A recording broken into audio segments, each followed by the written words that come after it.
Here we need to identify the conic represented by the given polar equation, and then we need to write the corresponding rectangular equation.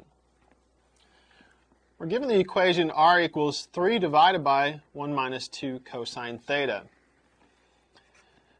If we consider the form, r is equal to e times p divided by 1 minus e cosine theta, and that's equal to what we have here, 3 over 1 minus 2 cosine theta. We get that our eccentricity e is equal to 2, and we have p is equal to 3 halves. Since the eccentricity is greater than 1, this is the equation of a hyperbola.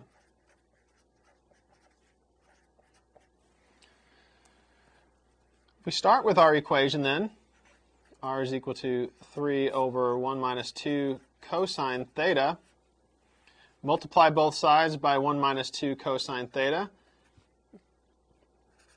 Gives us r times 1 minus 2 cosine theta is equal to 3.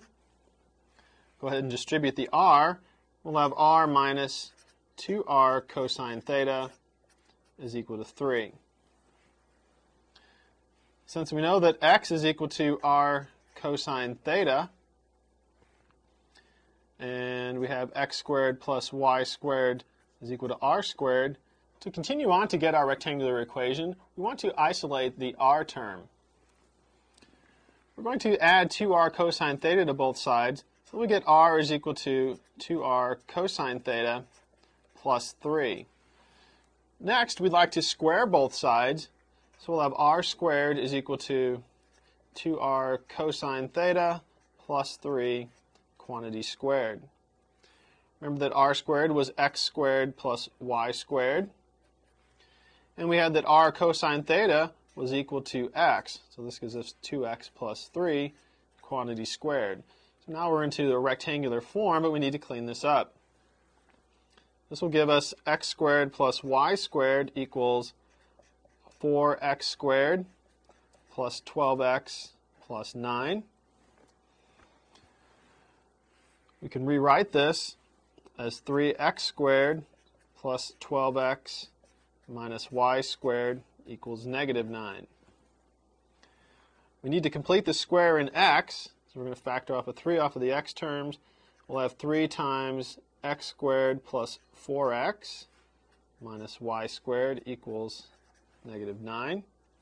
To complete the square, we divide the coefficient of x by 2. 4 divided by 2 is 2. Then we're going to square that to get 4, and we're going to add that inside.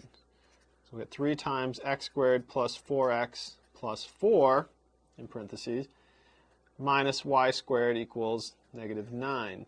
Now that's not enough. Since we've added something in here, we need to note that we're really adding 3 times 4 to this side. 3 times 4 is 12, so we need to add 12 to the other side as well.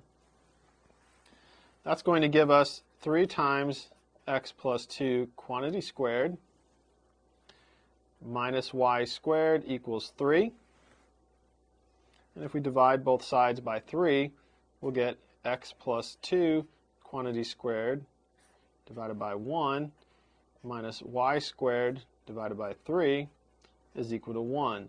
And that's our rectangular equation for the hyperbola.